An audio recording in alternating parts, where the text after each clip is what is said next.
Thank you. Now, Mr. Sanjay Singh. धन्यवाद मान्यवर, आपने इस महत्वपूर्ण विषय पे भारत के संविधान के 75 वर्ष पूरा होने पर जो चर्चा हो रही है, उस चर्चा में मुझे भाग लेने का अवसर दिया, मुझे बोलने का अवसर दिया। मान्यवर, बाबा साहब डॉक्टर भीमराव अंबेडकर जी ने जब भारत का संविधान लिखा तो हिंदुस्तान के सभी वर्गों के बारे में सोचा, सबके अधिकारों के बारे में सोचा, भारत कैसे तरक्की के रास्ते पे जाएगा, कैसे आगे बढ़ेगा, इसको लेके भारत के संविधान को बनाया उन्होंने। और उसमें एक एक करके जो संविधान की मूल आत्मा है वो मैं आपके सामने पढ़ना चाहूंगा कि उनकी मंशा क्या थी, हमारे संविधान की मंशा क्या है। संप्रभु राष्ट्र यानी ऐसा देश जो किसी दूसरे देश के प्रभुता से मुक्त है, अपने सभी निर्णय लेने के लिए पूर्णतः स्वतंत्र है और उस पर किसी बाहरी शक्ति का कोई प्रभाव नहीं होगा।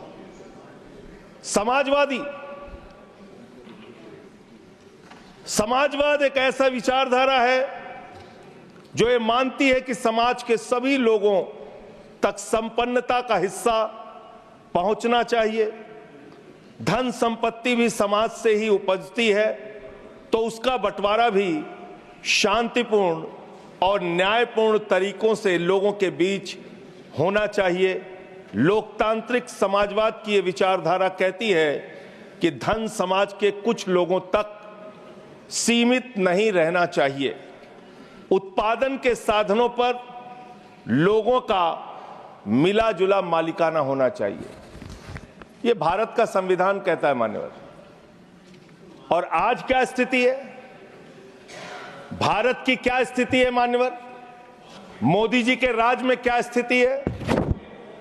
5%, देश के 5% लोगों के पास देश की 60% संपत्ति है और देश के 50% लोगों के पास मात्र 3% संपत्ति है। और पिछले 2012 से लेकर अगर 21 तक का आप रिकॉर्ड इनका देखेंगे तो 40% संपत्ति 1% लोगों के पास गई है। यह है इनकी समाजवाद की विचारधारा, यह है इनकी बराबरी की सोच, यह किस तरीके से ये भारत के अंदर गैर बराबरी को जन्म दे रहे हैं। समाजवादी आंदोलन में नारा लगता था, जब तक दुखी इंसान रहेगा धरती पर तूफान रहेगा। नारा लगता था रोटी कपड़ा और मकान मांग रहा है हिंदुस्तान। नारा लगता था धन और धरती बट के रहेगी, भूखी जनता चुप न रहेगी।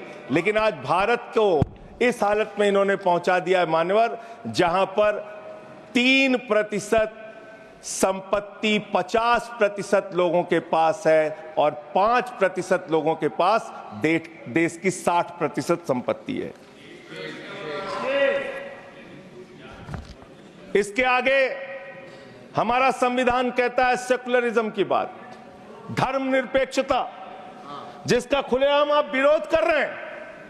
ये एक ऐसी सरकार है, हमारे प्रधानमंत्री जी भारत के संविधान पे शपथ लेकर देश के प्रधानमंत्री बने।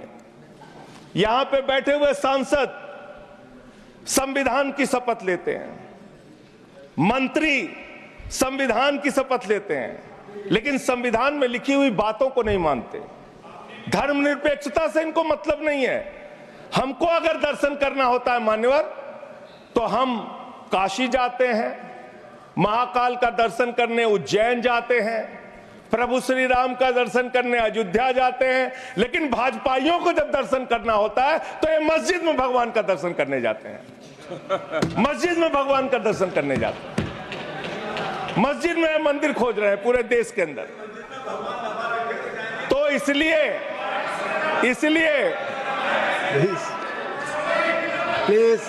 इसलिए मान्यवर, इसलिए मैं इनसे कहना चाहता हूं, कृपया साहब घबराओ मत।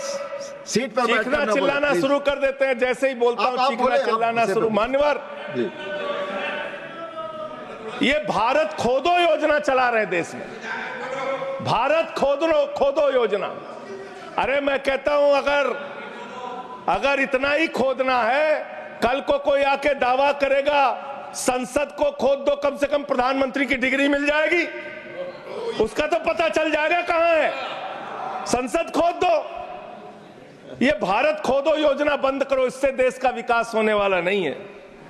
आपने शिक्षा में क्या हालत की देश की? माननीय शिक्षा मंत्री जी यहां पे बैठे हुए हैं, मैं बताना चाहूंगा शिक्षा के स्तर को आपने कहां पहुंचा दिया। 11 लाख, अरे क्या क्या यहां बोला गया, मैंने खूब सुना है, आप ही लोगों से सीखा है। 11 लाख बच्चों को सरकारी स्कूल से दूर किया गया। 11 लाख बच्चों को। यह देश के अंदर शिक्षा की व्यवस्था है, और इसमें सबसे ज्यादा मान्यवर, अगर किसी राज्य की भागीदारी है जहां पे सबसे ज्यादा बच्चे सरकारी स्कूल से दूर हुए हैं, पिछले 8 महीने का आंकड़ा शिक्षा मंत्रालय ने लोकसभा में रखा, 11 लाख में से अकेले 7,84,000 बच्चे उत्तर प्रदेश में सरकारी स्कूलों से दूर गए। ये कर रहे हैं शिक्षा के नाम पे आप। देश की शिक्षा की व्यवस्था की हालत यह कर दी आपने। 63,000 बच्चे आसाम में सरकारी स्कूलों से दूर हुए। यह सरकार का आंकड़ा, मैं अपनी ओर से नहीं पढ़ रहा हूं। जब सरकार से पूछा गया शिक्षा पे कितना खर्च करते हैं, जीडीपी का कितना हिस्सा शिक्षा पे खर्च करते हैं, पिछले 3 वर्षों से भारत की सरकार जीडीपी पे 0.4% शिक्षा पे ऊपर खर्च करती है, और दिल्ली की सरकार, जहां अरविंद केजरीवाल की सरकार है, हम शिक्षा के ऊपर 25% बजट का हिस्सा खर्च करते हैं मानव। स्वास्थ्य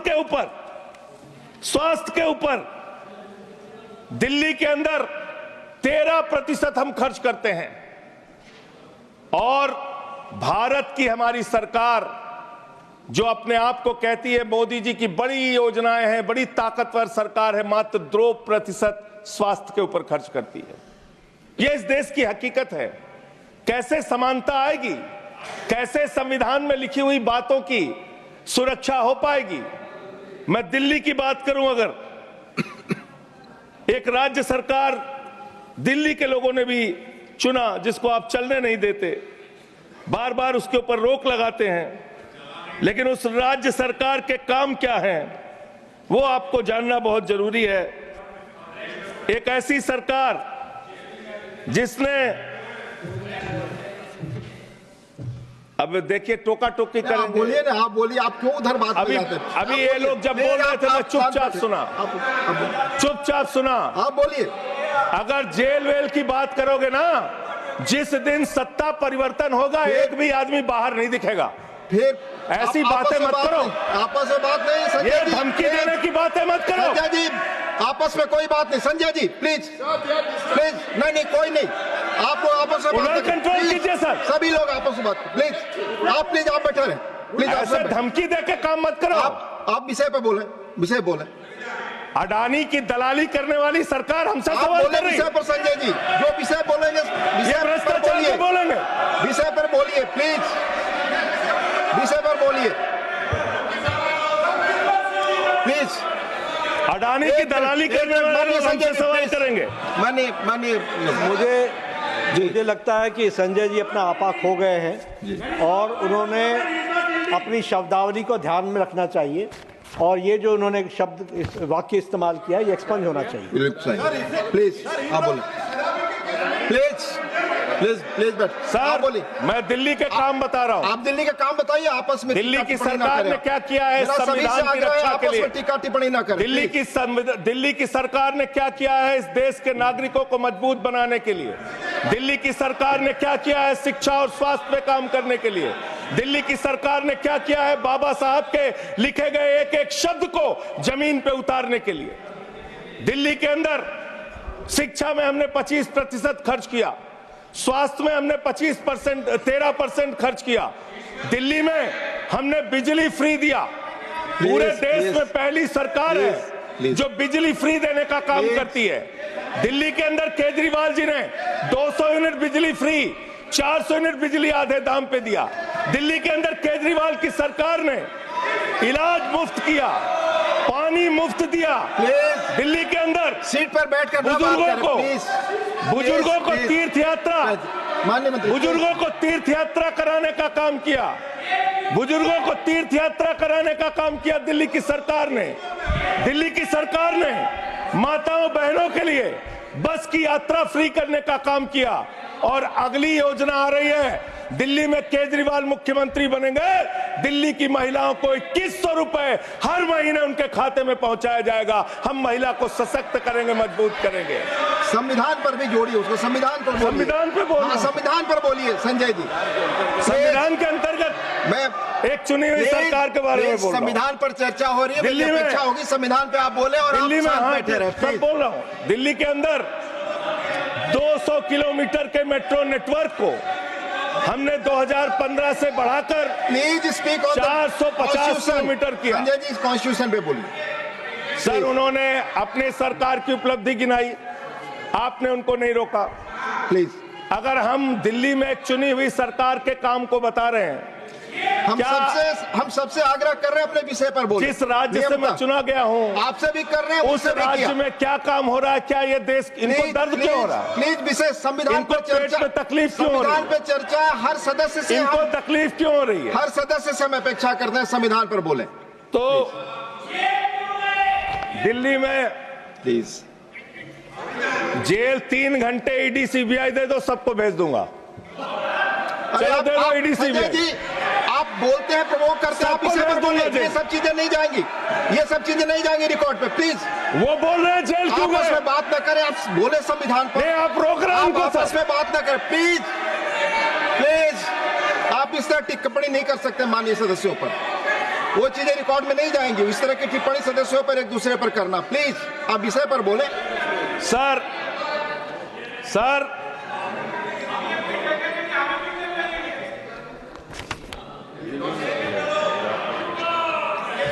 3 सर, आप ही का चेहरा दिख रहा है सर। नहीं, मेरा चेहरा नहीं, चेहरा आपका दिख रहा। आप बोलिए तो सर आप बोलिए। ये लोग भ्रष्टाचार के खिलाफ जब बोलते हैं, भ्रष्टाचार के खिलाफ जब बोलते हैं भाजपा के लोग, तो लगता है ओसामा बिन लादेन अहिंसा पे उपदेश दे रहा है। ये भ्रष्टाचार के खिलाफ बोलेंगे। 3,02,000 करोड़ रुपए का ठेका इन लोगों ने इलेक्टोरल बॉन्ड के नाम पे लिया सर। 3,02,000 करोड़ रुपए का ठेका इन लोगों ने इलेक्टोरल बॉन्ड के नाम पे बोलिए दिया है। विषय पर प्लीज सर, विषय पर बोलिए सर। जो आप मालूम है कि विषय पर बोले, गाय काटने वाली कंपनी से चंदा लेने वाले लोग मेरे ऊपर सवाल उठा रहे हैं। आपस में बात नहीं, गाय काटने वाली कंपनी से चंदा लेने वाले लोग। प्लीज, ये मंत्री का चुनाव है। आप विषय पर बोले संजय सर। देश के अंदर एक चुनी हुई सरकार है, संविधान के तहत वो सरकार चुनी हुई है, संघीय ढांचे का जिक्र उस संविधान के अंदर किया गया है, उसको आप क्यों नहीं मानते? दिल्ली की सरकार को क्यों नहीं चलने देते? हमारे सारे काम पे रोक क्यों लगाते हैं आप? आपने सबसे बेहतरीन देश की काम करने वाली सरकार, एक ऐसी सरकार, जब अमेरिका के राष्ट्रपति की पत्नी हिंदुस्तान आई तो मोदी जी ने पूरे देश का हवाला दिया। गुजरात का स्कूल देख लो, मध्य प्रदेश का देख लो, उत्तर प्रदेश का देख लो, हरियाणा का देख लो। उसने कहा हमें केजरीवाल का स्कूल देखना है, मनीष सिसोदिया ने जो स्कूल बनाया है वो स्कूल देखना है। ये काम हमने किया। आज दिल्ली के स्कूल मॉडल की चर्चा पूरी दुनिया में हो रही है, अस्पताल के मॉडल की चर्चा पूरी दुनिया में हो रही है। ये मंत्री है सरकार के। बच्चों शांत हो जाओ, बच्चों हल्ला मत करो, प्लीज बच्चों शांत, बच्चों हल्ला मत करो, बच्चों शांत। प्लीज मान्यवर, ये हमारा टाइम खाने की कोशिश कर रहे हैं। दिल्ली के अंदर चुनाव होने जा रहा है। चुनाव भारत के संविधान का एक बड़ा पर्व माना जाता है। संविधान ने हमें ताकत दी, अपने हिसाब से विधायक चुनिए, अपने हिसाब से सांसद चुनिए, वही मंत्री बनता है, मुख्यमंत्री बनता है, प्रधानमंत्री बनता है। दिल्ली में चुनाव क्या हो रहा है? दिल्ली में कैसे चुनाव कर रहे हैं लोग? ये महाराष्ट्र और हरियाणा का प्रयोग, चुनाव घोटाले का प्रयोग दिल्ली में करना चाहते हैं।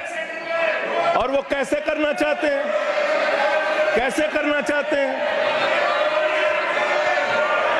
ध्यान से सुनिएगा सर, प्लीज। दिल्ली के अंदर ये चुनाव घोटाले की मैं रिपोर्ट लेके आया हूं। ये रिपोर्ट आज पूरे देश को पता होनी चाहिए।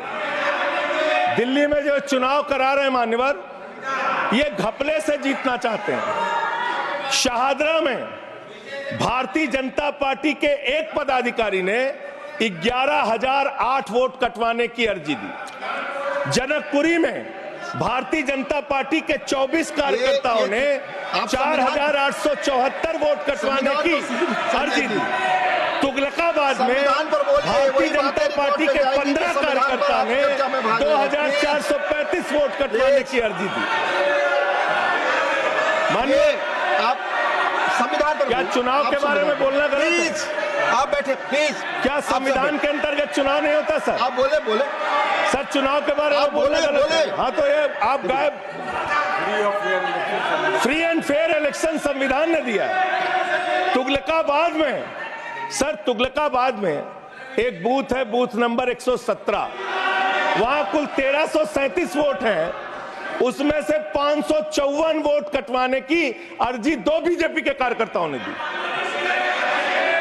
पालम में भाजपा के 9 कार्यकर्ताओं ने 1641 वोट कटवाने की अर्जी दी। संजय जी, रजौरी गार्डन में सर, चुनाव का अधिकार संविधान ने दिया। ऑथेंटिसिकेशन करेंगे सर, चुनाव का अधिकार संविधान ने दिया। जो आरोप लगा रहे हैं, चुनाव के घपले पे नहीं बोलेंगे यहाँ पे? प्लीज, क्या चुनाव के घपले पे नहीं बोलेंगे?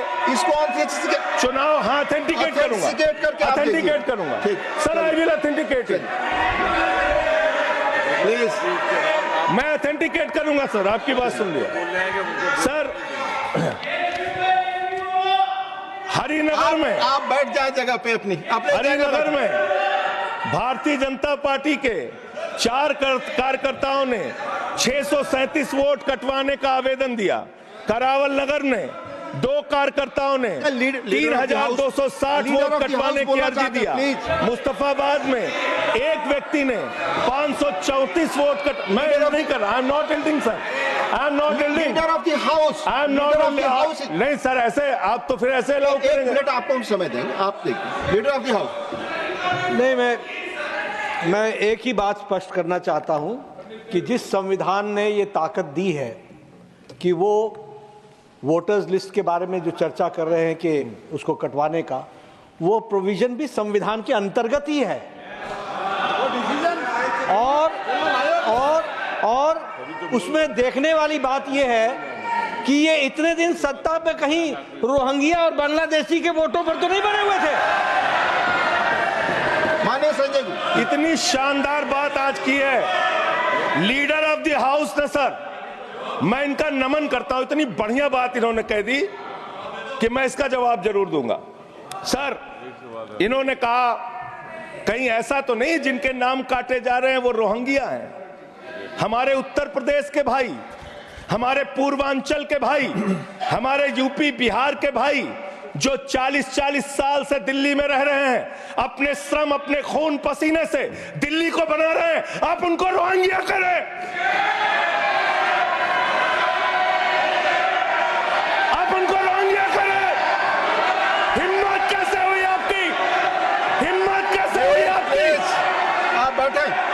आप हमारे पूर्वांचल के भाइयों को रोहिंग्या कहेंगे, हिम्मत कैसे हुई आपकी? हिम्मत नहीं होनी चाहिए आपकी। आगे बोले, सब्जेक्ट बोले। पूर्वांचल के लोगों को ये बांग्लादेशी कह रहे हैं। मैं नाम पढ़ रहा हूं। राम सिंह बसंत विहार में रहते हैं, उनका वोट कटवाया गया। राम बसंत विहार में रहते हैं। आप सब बैठिए, बैठिए। ये पता है सर, आपके सदन पर रखूंगा। ये हिंदू लोग हैं, हिंदू लोग हैं। इनका नाम राम है, इनका नाम राम है। राम, इनका नाम राम है। राम। प्लीज बैठे। छोटेलाल वर्मा, आप बैठे। छोटेलाल वर्मा, अंबेडकर नगर, बस्ती, आरकेपुरम, दिल्ली, इनका नाम कटवाया गया। सोनिया, अंबेडकर नगर, बस्ती, आरकेपुरम, इनका नाम कटवाने की अर्जी दी गई। संतोष कुमार, अंबेडकर नगर, बस्ती, आरकेपुरम, इनका नाम कटवाने की अर्जी दी गई। आशा, अंबेडकर नगर, बस्ती, आरकेपुरम, इनका नाम कटवाने की अर्जी दी गई। गीता, हरकेश, सुशील कुमार, नरेंद्र, सुमन, ये सारे नाम लेके आया हूं। ये हमारे यूपी के, बिहार के, ये दिल्ली में रहने वाले 40-40 साल पुराने रहने वाले लोग हैं। ये बांग्लादेशी नहीं है, ये रोहिंग्या नहीं है। इनको आपने रोहिंग्या और बांग्लादेशी कहा है। पूर्वांचल के लोग आपकी जमानतें जब्त कराएंगे दिल्ली के चुनाव में, देखना। सर आप ही दिख रहे हैं, मेरी बात तो नहीं जा रही। आप ही बोल रहे हैं। सर आपको मैंने नाम पढ़ के बता दिया। ये लिस्ट यहां रखूंगा और मैं चाहता हूं ये ऑथेंटिकेट करने के लिए आपने कहा मैं नाम दूंगा। इसकी उच्च स्तरीय जांच कराइए, कैसे इन लोगों के नाम कटवाने की अर्जी दी जा रही है। यही महाराष्ट्र में घोटाला किया इन लोगों ने, यही हरियाणा के अंदर घोटाला किया इन लोगों ने। ये चुनाव घोटाले से जीतना चाहते हैं। दिल्ली में ये चाल चलेगी नहीं, याद रखना। केजरीवाल और आम आदमी पार्टी यहाँ पे बैठी है। संविधान पर बोलिए। यहाँ पे ये चाल नहीं, संविधान पे बोल रहा हूँ। संविधान, ये चुनाव ही गड़बड़ कर देंगे, आगे बढ़िए। चुनाव ही गड़बड़ करेंगे तो संविधान कहाँ से बचेगा सर। चुनाव ही निपटाने पे लगे हुए ये लोग। सर दूसरी बात हुई दलितों के अधिकार की और बांग्लादेशी घुसपैठिया। सर पिछले 10 साल से हिंदुस्तान में किसकी सरकार है सर? क्या यहाँ पे ट्रंप की सरकार है? क्या ओबामा की सरकार है? यहाँ पे, यहाँ 10 साल से किसकी सरकार है? 10 साल से यहाँ पे महामानव की सरकार है। महामानव की सरकार है 10 साल से। मैं महामानव से पूछना चाहता हूं, नरेंद्र मोदी जी से पूछना चाहता हूं, अमित शाह जी से पूछना चाहता हूं, सीमा की सुरक्षा किसके जिम्मे है? अमित शाह के जिम्मे है। सीमा किससे लगती है? बांग्लादेश की, त्रिपुरा से लगती है, आसाम से लगती है, बंगाल से लगती है। कोई बांग्लादेशी त्रिपुरा से, बंगाल से, आसाम से, झारखंड पार करके, यूपी पार करके, बिहार पार करके दिल्ली कैसे आ गया? आप लोग घास छील रहे थे क्या? आपकी सरकार घास छील रही थी क्या? कैसे आ गए भाई यहाँ पे बांग्लादेशी? और 10 साल में 10 बांग्लादेशी घुसपैठिया दिल्ली से भगाया हो तो उसका नाम बता दो, उसका नाम बता दो। 10 साल में 10 बांग्लादेशी घुसपैठिया दिल्ली से भगाया हो तो उसका नाम बताओ ना। राजनीति क्यों करते हो? नरेंद्र मोदी का दोस्त अडानी बांग्लादेश को बिजली सप्लाई करता है। आप बिजली सप्लाई करता है। प्रधानमंत्री पर आपने भारत की बिजली चोरी करके, भारत की बिजली चोरी करके बांग्लादेशियों का घर रोशन करते हो। संविधान पर बोलिए। हमें ज्ञान बता रहे हो, प्लीज हमको ज्ञान बता रहे हो। हजारों करोड़ की बिजली चोरी करके झारखंड की बिजली। सर आप ही आ गए सर, मेरा तो नाम गायब हो जाता हूं मैं। सर झारखंड की बिजली चोरी करके, भारत की बिजली चोरी करके अडानी बांग्लादेश को पहुंचाता है। ये आप ही सब्सिडेट करेंगे? इसको भी करेंगे। हाँ, करें। जितना आप बोलेंगे सब हाजिर कर देंगे साहब। आप इस सब्सिडेट करेंगे? इसलिए आप लगा रहे हैं। हाँ एकदम करेंगे। ये दोहरी नीति नहीं चलेगी। आपके लड़के कतर के शेखों के साथ बिजनेस करेंगे, दुबई के शेखों के साथ बिजनेस करेंगे, यहाँ मुसलमानों के खिलाफ हिंसा की बात करोगे। मैं एक बात इन लोगों को समझाना चाहता हूँ, दिल्ली चुनाव में आ रहे हो, शांति से आना, एकदम शांति से आना। यहाँ पे अगर गंदी राजनीति की, हिंदू मुसलमान किया, तो हमने दिल्ली वालों को सिखा दिया है। जब तुम कहोगे हिंदू मुसलमान, वो कहेंगे स्कूल अस्पताल, स्कूल अस्पताल, स्कूल अस्पताल। आपको मैं बताना चाहता हूँ, यहाँ किसी भी तरह की तानाशाही और दादागिरी दिखाने की कोशिश मत करना। दिल्ली का चुनाव मुद्दों के ऊपर लड़िए, चुनाव का घोटाला मत कीजिए। चुनाव हार रहे हो तुम 3 बार से, तो तुम सोच रहे हो वोटर लिस्ट में गड़बड़ी करा देंगे। इससे काम नहीं चलेगा सर। हम काम की बात करते हैं। दलितों के अधिकार की बात यहाँ पे हुई, दलितों के अधिकार की बात।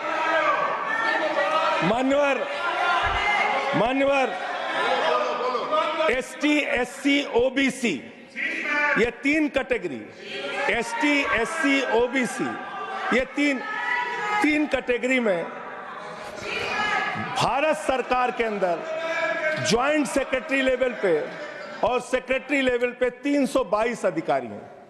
और सरकार का आंकड़ा है, मेरा नहीं। ये क्या कह रहे हैं? ये कह रहे हैं दलित, एससी कैटेगरी के अनुसूचित जाति 16, एसटी 13, 39 ओबीसी और 254 जनरल कास्ट के लोग हैं। ये आपका दलितों, पिछड़ों और आदिवासियों के प्रति न्याय है। ये कर रहे हैं आप उनके साथ। लेटरल एंट्री के जरिए आप दलितों, पिछड़ों, आदिवासियों का आरक्षण खा रहे हैं। आप आईएएस की नौकरी में बहुत सारे बच्चे, 125 बच्चे हैं सर, जिनको इन्होंने क्रीमी लेयर के नाम पे आईएएस, पीसीएस, आईएफएस बनने से वंचित कर दिया। ये इनका इतिहास है। ये कर रहे हैं दलितों के साथ सर। मंदिरों में घुसने नहीं देते। इनकी मानसिकता ये है, इनकी मानसिकता ये है। इन्होंने अयोध्या में मंदिर का शिलान्यास किया। उस समय हमारे प्रधानमंत्री गए, मुख्यमंत्री उत्तर प्रदेश के गए, राज्यपाल भी गई। उस समय के राष्ट्रपति रामनाथ कोविंद जी को नहीं बुलाया इन्होंने। मंदिर के उद्घाटन में इन्होंने श्रीमती द्रौपदी मुर्मू जी को नहीं बुलाया, क्योंकि वो दलित समाज से थे, ये आदिवासी समाज से हैं। आपकी मानसिकता ये है। 100 वर्ष हो गए आरएसएस को, एक भी दलित, पिछड़ा और आदिवासी आज तक आरएसएस का प्रमुख क्यों नहीं बना? इसका जवाब दो, इसका जवाब दो। आप नफरत करते हैं दलितों से, पिछड़ों से, आदिवासियों से। यह आपकी मानसिकता है। इसलिए आगे कॉन्स्टिट्यूशन पढ़ता हूं सर। आगे क्या लिखा हुआ है? आगे लिखा हुआ है डेमोक्रेटिक, लोकतांत्रिक भारत देश की जनता अपने प्रतिनिधि खुद चुनती है। वोट के माध्यम से सभी के वोटों का महत्व बराबर है। जनता के द्वारा जनता का प्रतिनिधि चुना जाता है। जनता के द्वारा जनता का प्रतिनिधि चुना जाता है। उसके बाद चुनने के बाद सरकार बनती है। और आप लोग खरीद फरोख्त करके, संविधान को तार तार करके, लोकतंत्र का गला घोट के महाराष्ट्र में सरकार गिराते हो, कर्नाटक में सरकार गिराते हो, मध्य प्रदेश में सरकार गिराते हो, उत्तरांचल में सरकार गिराते हो, अरुणाचल में सरकार गिराते हो। पूरे देश में तोड़ फोड़ खरीद फरोख्त करके सरकारों को गिराने का काम करते हो। इसीलिए मैं कहता हूं, जब ये लोकतंत्र के बारे में बोलते हैं, संविधान के बारे में बोलते हैं, हम लोग यहाँ विपक्ष की तरफ से खड़े होते हैं, चीख रहे हैं, चिल्ला रहे हैं, सोच रहे हैं इनसे डर के चुपचाप बैठ जाएंगे। एक बात याद रखना, ये देश बाबा साहब के संविधान से चलेगा, किसी मोदी और अमित शाह के फरमान से नहीं चलेगा। याद रखना, इसको याद रखना। और ये जो बार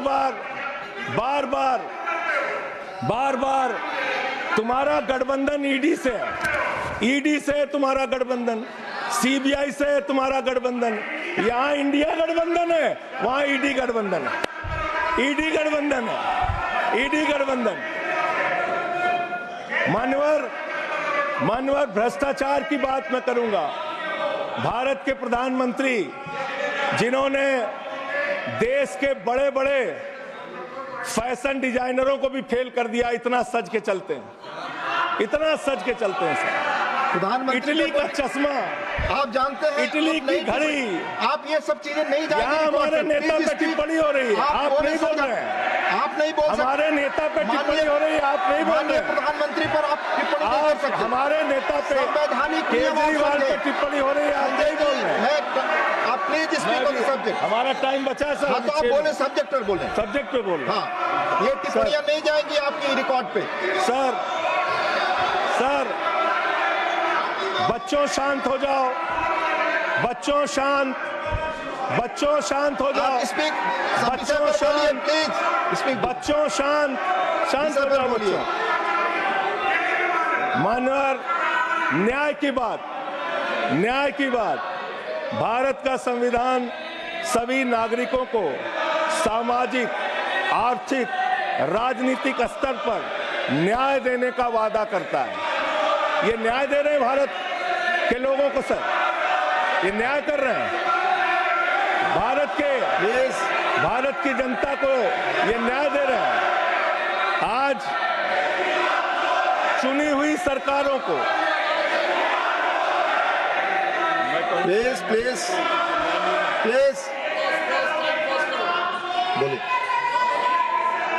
बोलिए अपने विषय पे बोलिए। सर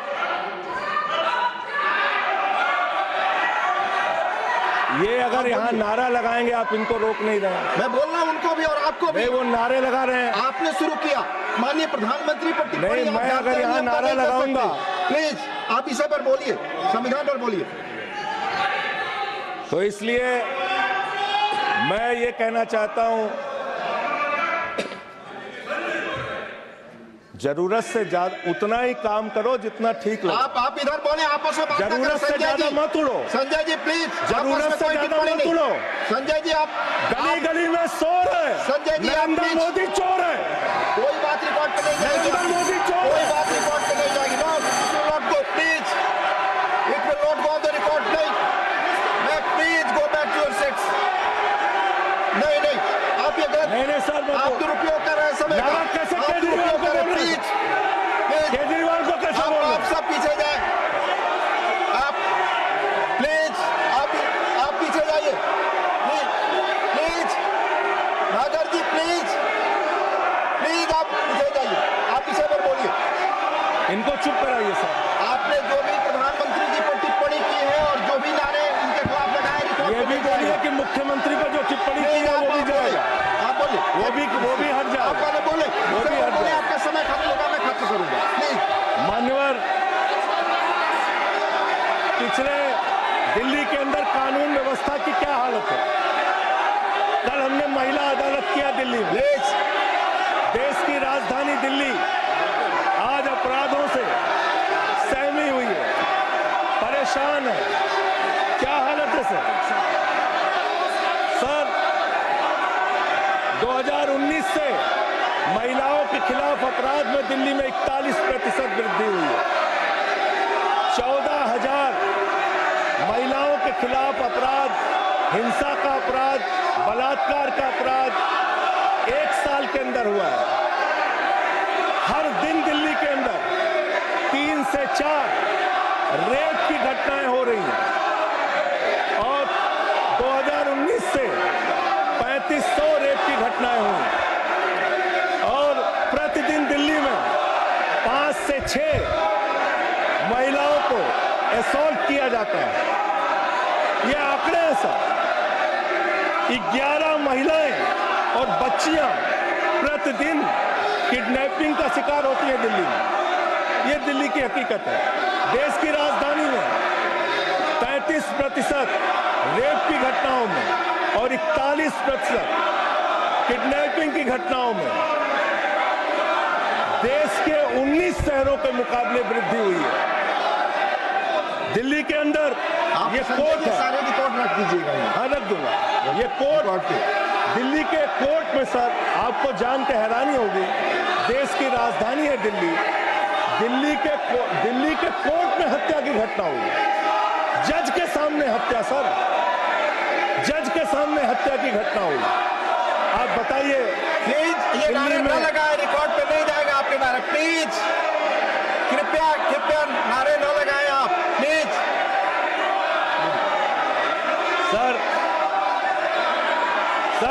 दिल्ली के अंदर कोर्ट में हत्या हुई। देश की राजधानी में राष्ट्रपति रहते हैं, प्रधानमंत्री रहते हैं, उपराष्ट्रपति रहते हैं, सारे लोग रहते। सर मेरा वीडियो नहीं आ रहा है। आप बोल सारे लोग रहते हैं देश की राजधानी में, और इस देश की राजधानी के अदालत में हत्या हो रही है। इसलिए मान्यवर, मैं आपके माध्यम से अनुरोध करना चाहता हूं अंत में एक बात कह के, आज जब मैं आ रहा था काशी लंका में रेहड़ी पटरी वालों की दुकानें तोड़ी जा रही हैं, गरीबों को उजाड़ा जा रहा है। जिस राजधानी दिल्ली में हम लोग रहते हैं सर, झुग्गी बस्तियों को तोड़ा गया, झुग्गी बस्तियों को उजाड़ा गया, और हर साल का आंकड़ा है, मैं आपके सामने रखूंगा। मेरा आग्रह होगा प्लीज अपने सीट पर जाएं। प्लीज मान्यवर, एक बशीर बद्र की लाइन है, लोग टूट जाते हैं, बस खत्म हो रहा है। लोगों के घर उजाड़े जा रहे हैं सर, फिर आप ही का चेहरा आ रहा है सर। गरीबों को घर उजाड़ा जा रहा है दिल्ली में। बशीर बद्र की एक लाइन के साथ अपनी बात को खत्म करूंगा।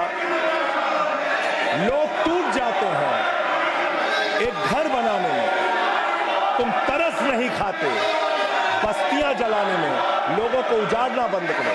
तुमने अयोध्या में उजाड़ा, तुमने काशी में उजाड़ा, तुमने दिल्ली में उजाड़ा। ये बुलडोजर राजनीति से देश का भला होने वाला नहीं है। ये चीखने चिल्लाने से कुछ नहीं होने वाला है, और तुम्हारी तानाशाही के आगे झुकेंगे नहीं कभी। धन्यवाद। ये नारेबाजी लगा के धन्यवाद संजय जी, धन्यवाद, बहुत बहुत धन्यवाद। धन्यवाद। प्लीज माने